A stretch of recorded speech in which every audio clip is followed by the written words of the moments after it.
নমস্কার বন্ধুরা, কেরিয়ার উইজডমে তোমাদের সকলকে স্বাগতম। তোমাদের সঙ্গে রয়েছি আমি সুব্রত। তো বন্ধুরা, গুরুত্বপূর্ণ আপডেট নিয়ে চলে এলাম। রাজ্যে কলকাতা পুলিশের নতুন কনস্টেবল রিক্রুটমেন্ট নিয়ে গুরুত্বপূর্ণ আপডেট প্রকাশিত হলো। তোমাদের নিউ ভ্যাকান্সি নিয়ে কিন্তু গুরুত্বপূর্ণ আপডেট রয়েছে। আমরা সকলে যে দাবিটা করছি যে রাজ্য পুলিশে এবং কলকাতা পুলিশে এবং সেই সঙ্গে রাজ্যের পুলিশ বিভাগে আরও যে সমস্ত পোস্ট ফাঁকা রয়েছে, কনস্টেবল, এসআই সহ বিভিন্ন পোস্ট ফাঁকা রয়েছে, সমস্ত শূন্য পদে নতুন নিয়োগের জন্য অবিলম্বে বিজ্ঞপ্তি জারি করতে হবে।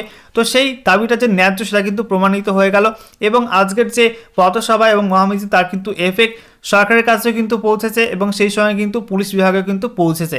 তো গুরুত্বপূর্ণ আপডেট তোমাদের জন্য রয়েছে Kolkata police new constable recruitment নিয়ে। তোমাদের কত শূন্য পদে কলকাতা পুলিশে নতুন কনস্টেবলের ভ্যাকান্সি আসছে জানাবো ভিডিওটির মাধ্যমে। সেই সঙ্গে তার মধ্যে মহিলাদের ভ্যাকান্সি কত থাকছে সেগুলো কিন্তু জানানো হবে এবং কবে থেকে তোমাদের নিয়োগ প্রক্রিয়া শুরু হবে সেই সংক্রান্ত কিছু আপডেট পাওয়া গেছে। চলো ভিডিওটি শুরু করা যাক। ভিডিওটি শুরু করার আগে তোমাদের সকলকে জানাবো অবশ্যই ভিডিওটি লাইক করে দেবে, প্রচুর পরিমাণে শেয়ার করে দেবে। নতুন দর্শক হয়ে থাকলে চাকরি সংক্রান্ত গুরুত্বপূর্ণ আপডেট পাওয়ার জন্য চ্যানেলটিকে সাবস্ক্রাইব করে নিয়ে পাশে থাকা বেল বাটনে ক্লিক করে অল নোটিফিকেশন অপশনটিকে অন করে রাখবে। লেটেস্ট আপডেট তোমরা পেয়ে যাবে, ঠিক আছে? তো বন্ধুরা, অনস্ক্রিন তোমরা দেখতে পাচ্ছ গুরুত্বপূর্ণ একটি আর্টিকেল। এটা আজকের আনন্দবাজার পত্রিকায় প্রকাশিত হয়েছে আজকে 18 জানুয়ারি 2024। আজকের আনন্দবাজার পেপারের 8 নাম্বার পৃষ্ঠায় একদম দেখবে কলকাতা বলে যে পেজটা রয়েছে সেই কলকাতা পেজে কিন্তু প্রথমের দিকে ওপরের দিকে তোমাদের এই গুরুত্বপূর্ণ আর্টিকেলটি প্রকাশিত হয়েছে। কি বলা হয়েছে দেখে নাও। কর্মী সংকট মেটাতে 6000 কনস্টেবল নেবে কলকাতা পুলিশ। দেখতে পাচ্ছ কলকাতা পুলিশে কিন্তু 6000 কনস্টেবল নেওয়া হবে। এখানে কি বলা হয়েছে আমরা একটু ডিটেলসে দেখে নেব। দেখো, বলা হচ্ছে কলকাতা পুলিশে কর্মী সংকট দীর্ঘদিনের, তার মধ্যে কনস্টেবল পদে বহুদিন নিয়োগ না হয় বর্তমানে প্রায় 12,000 পদ খালি। তো দেখতে পাচ্ছ বন্ধুরা, কলকাতা পুলিশে কিন্তু দীর্ঘদিন কনস্টেবল পোস্টে রিক্রুটমেন্ট না হওয়ার জন্য এই মুহূর্তে ব্যাপক শূন্যপদ রয়েছে। 12,000 পোস্ট কিন্তু খালি রয়েছে কলকাতা পুলিশে কনস্টেবল পোস্টে। তারপরে দেখো কি বলা হচ্ছে, তার উপরে ভাঙড়ে নিরাপত্তার দায়িত্ব নিতে গিয়ে শহরে বিভিন্ন থানা থেকে সেখানে পুলিশ কর্মীদের নিয়ে যাওয়ায় সংকট বেড়েছে। তো রিসেন্টলি কলকাতা পুলিশের এরিয়ার আন্ডারে কিন্তু ভাঙড়কে আনা হয়েছে। এর ফলে কিন্তু কলকাতা পুলিশের বিভিন্ন থানা থেকে পুলিশ কর্মীদের ভাঙড়ে পোস্টিং দেওয়া হয়েছে। এর ফলে কিন্তু কলকাতা পুলিশে ওভারঅল ভ্যাকান্সি কিন্তু আরও বেড়ে গেছে, অর্থাৎ কর্মীর সংকট দেখা গিয়েছে, ঠিক আছে? এর সঙ্গে দেখো কি বলা হয়েছে, বাহিনীতে নিচুতলার কর্মীর অভাব প্রভাব ফেলেছে যানশাসন, থানার কাজ ও টহলদারিতে। তো কর্মী সংকটের জন্য কিন্তু ট্রাফিক নিয়ন্ত্রণ, থানার কাজ এবং টহলদারির ক্ষেত্রে কিন্তু প্রভাব ফেলেছে। তারপরে কি বলা হচ্ছে, তাই দ্রুত সমস্যা মেটাতে কলকাতা পুলিশ 2 দফায় প্রায় 6000 পদে কনস্টেবল নিয়োগ করতে চলেছে। দেখতে পাচ্ছ বন্ধুরা, এই কর্মী সংকট মেটানোর জন্য কিন্তু 2 দফায় মোট 6000 পদে কনস্টেবল নিয়োগ করতে চলেছে কলকাতা পুলিশ। এখানে কি বলা হয়েছে, প্রথম দফায় 2220 জনকে নিয়োগ করা হবে। তো দেখতে পাচ্ছ প্রথম দফায় 2220 জনকে নিয়োগ করা হবে এবং ইতিমধ্যেই তাদের শারীরিক ও লিখিত পরীক্ষা হয়েছে। আজ বৃহস্পতিবার থেকে ইন্টারভিউ শুরু হওয়ার কথা। তারপরে দেখো নিউ ভ্যাকান্সি নিয়ে কী বলা হয়েছে, একটু পরে তোমরা দেখতে পাবে। এক পুলিশ কর্তা জানিয়েছেন কনস্টেবল পদে 1500 জন পুরুষ এবং 700 জন মহিলার নিয়োগ প্রক্রিয়া শেষ পর্যায়ে। ওই পদের জন্য 12 দিন ধরে 6টি জায়গায় ইন্টারভিউ নেওয়া হবে। তার মধ্যে 2 জায়গায় কলকাতা পুলিশের আধিকারিকেরা ইন্টারভিউ নেবেন।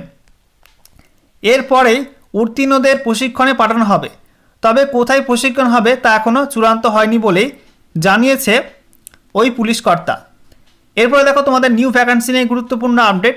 এই নিয়োগ প্রক্রিয়া শেষ হওয়ার মধ্যেই আরও 3770টি কনস্টেবল পদে, যার মধ্যে 270টি পদ মহিলাদের নিয়োগের বিজ্ঞপ্তি বেরোনোর কথা রয়েছে। তো দেখতে পাচ্ছ বন্ধুরা, তোমাদের কিন্তু কলকাতা পুলিশের নিউ কনস্টেবল পোস্টে 3770টি শূন্য পদে নতুন ভ্যাকান্সি আসছে, ঠিক আছে? এবং এর মধ্যে কিন্তু 270টি ভ্যাকান্সি মহিলাদের থাকবে, ফিমেল কনস্টেবল বা লেডি কনস্টেবল, ঠিক আছে? আর তোমাদের 3500 মতো কিন্তু মেল কনস্টেবল ভ্যাকান্সি, যেটা তোমাদের দীর্ঘদিন ধরে বলে আসছি যে 3500 প্লাস কিন্তু ভ্যাকান্সি তোমাদের কলকাতা পুলিশে আবার আসছে।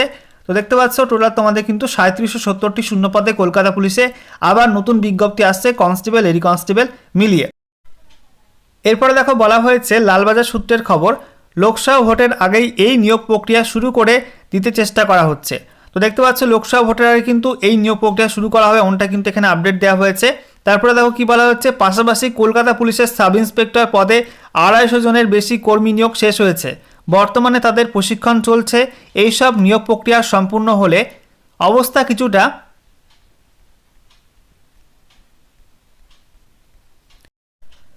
সামাল দেওয়া যাবে বলে পুলিশ আধিকারিকেরা মনে করছেন। দিন দশেক আগেই কলকাতা পুলিশে অন্তর্ভুক্ত হয়েছে ভাঙড়ের 4টি থানা এবং একটি ট্রাফিক গার্ড। আইন শৃঙ্খলা নিয়ন্ত্রণে রাখতে লালবাজারের তরফে ভাঙড়কে আলাদা ডিভিশন করে দেওয়া হয়েছে। আপাতত সেখানে 4টি থানার উদ্বোধন হয়েছে, পরে আরও 4টি উদ্বোধন হবে। সেই সঙ্গে শহরের একাধিক থানা থেকে কনস্টেবল, এএসআই, এসআই সহ ইন্সপেক্টর পদাধিকারীদের ভাঙড়ে বদলি করা হয়েছে। এতে কর্মীর সংকট আরও বেড়েছে বলে দাবি সংশ্লিষ্ট থানাগুলির। ইস্ট ডিভিশনের একটি থানার এক অ্যাসিস্ট্যান্ট সাব ইন্সপেক্টর বলেন, সোমবার সারাদিন ডিউটি সেরে রাতে ফিরছিলাম। মঙ্গলবার রাতে ডিউটি ছিল, সকালে ফোন এলো থানা থেকে। দুপুরে থানায় ঢুকে রাতের ডিউটি সেরে পরদিন দুপুরে বেরোতে হয়েছে। বাড়ি ভুলে থানায় থেকে গেলে ভালো হয়। একই কথা সাউথ ইস্টার্ন ডিভিশনের এক থানার দায়িত্বপ্রাপ্ত আধিকারিকের। তার কথাই নিচুতলার কর্মীর সংখ্যা অর্ধেক হয়ে গিয়েছে। এই অবস্থায় থানার কাজসহ আইন শৃঙ্খলা নিয়ন্ত্রণে বাহিনী তৈরি রাখতে হচ্ছে। রোজ মিটিং মিছিল আছেই। লালবাজারের কর্তারা যদিও সমস্যার কথা মানতে নারাজ। তাদের যুক্তি, থানা থেকে যতটা সম্ভব কম পুলিশকর্মী ভাঙড় ডিভিশনে পাঠানো হয়েছে। পুলিশের একটি সূত্র জানাচ্ছে, পরিস্থিতি সামাল দিতে 500 জন কনস্টেবল এবং 50 জন অফিসারকে রাজ্য পুলিশের থেকে ডেপুটেশনে চেয়েছিল লালবাজার। সূত্রের খবর এখনও পর্যন্ত ঠিক আছে। রাজ্য পুলিশের তরফে কলকাতা পুলিশকে দেয়া হচ্ছে সব মিলিয়ে 52 জনকে। তো মূল বিষয় তোমরা বুঝতে পারলে, যেটা আমরাও দীর্ঘদিন ধরে সকলে দাবি করছি যে কলকাতা পুলিশে এবং রাজ্য পুলিশে ব্যাপক শূন্যপদ রয়েছে। নিচুতলার কর্মী থেকে শুরু করে এসআই পোস্ট, এএসআই পোস্ট, প্রত্যেকটা পোস্টে কিন্তু ঘাটতি রয়েছে। তো সেই শূন্যপদ কিন্তু অবিলম্বে পূরণ করতে হবে। এবং তোমরা দেখতে পাচ্ছ ইতিমধ্যে কিন্তু যে খবরটি উঠে আসছে, 3770টি শূন্যপদে কিন্তু কলকাতা পুলিশে নিউ কনস্টেবল ভ্যাকান্সি তোমাদের বেরোতে চলেছে। ঠিক আছে বন্ধুরা, তোমাদের জন্য একটি গুরুত্বপূর্ণ ঘোষণা। বর্তমানে কী কী চাকরির জন্য ফর্ম ফিল আপ চলছে তা নিয়ে আজকে সকালে একটি গুরুত্বপূর্ণ ভিডিও আপলোড করে দিয়েছি। তোমরা সেই ভিডিওটি অবশ্যই দেখে নিও। গুরুত্বপূর্ণ একটি ভিডিও, যেখানে তোমাদের এই মুহূর্তে কোন কোন সরকারি দপ্তরে কোন কোন রিক্রুটমেন্টের ফর্ম ফিল আপ চলছে, মাধ্যমিক পাস যোগ্যতায়, ক্লাস 8 পাস যোগ্যতায়, উচ্চ মাধ্যমিক পাস যোগ্যতায় বা এইচএস যোগ্যতায় এবং গ্র্যাজুয়েশন পাস যোগ্যতায়। তো সেগুলো কিন্তু আলোচনা করে দিয়েছি, কোন কোন পোস্টে কী যোগ্যতা লাগবে, সঙ্গে শূন্যপদ কত, বয়সসীমা, বেতন, সেই সঙ্গে তোমাদের অ্যাপ্লিকেশন ফিস কত লাগবে, আবেদন করতে হবে কোন ওয়েবসাইটের মাধ্যমে, আবেদন করার শেষ তারিখ হবে, সমস্ত কিছু কিন্তু সেই ভিডিওটির মাধ্যমে বলে দিয়েছি। তো গুরুত্বপূর্ণ ভিডিও, ডেসক্রিপশন বক্সে ভিডিওটির লিঙ্ক তোমরা পেয়ে যাবে। অবশ্যই ঝটপট ডেসক্রিপশন বক্স ফলো করো এবং ভিডিওটা দেখে নাও। ঠিক আছে বন্ধুরা, তোমরা অনেকেই কমেন্ট করো যে দাদা তোমাদের টেলিগ্রাম চ্যানেলে কীভাবে যুক্ত হব। তো দেখো, আমাদের টেলিগ্রাম চ্যানেলে যুক্ত হওয়া কিন্তু খুবই সহজ। তোমার ফোনে যদি টেলিগ্রাম অ্যাপটা থাকে, তোমরা সেই অ্যাপে গিয়ে সার্চ করবে কেরিয়ার উইজডম লিখে, CARER একটা স্পেস দিয়ে WISDOM, যেমনটা আমাদের ইউটিউব চ্যানেলের নাম, সেম নামে কিন্তু রয়েছে। এটা সার্চ করবে, করার পর এরকম একটা লোগো দিয়ে আমাদের চ্যানেলটা শো হবে এরকম। তো সেখানে তোমরা নিচের দিকে জয়েন বাটন পেয়ে যাবে। ঠিক আছে, JOIN, এই জয়েন বাটনে ক্লিক করে তোমরা আমাদের চ্যানেলে যুক্ত হতে পারবে। সেই সঙ্গে এই ভিডিওটি ডেসক্রিপশন বক্সে তোমরা একটা লিঙ্ক পাবে টেলিগ্রাম চ্যানেলে যুক্ত হওয়ার জন্য। সেই লিঙ্কে ক্লিক করে তোমরা কিন্তু সরাসরি এরকম জয়েন বাটন পেয়ে যাবে। তো সেখানে কিন্তু তোমরা জয়েন বাটনে ক্লিক করে আমাদের চ্যানেলে যুক্ত হতে পারবে। তোমরা এই চ্যানেলটির মাধ্যমে কিন্তু সমস্ত রিক্রুটমেন্টের অফিসিয়াল নোটিফিকেশনগুলো এবং ভিডিও লিঙ্ক তোমরা পেয়ে যাবে। ঠিক আছে।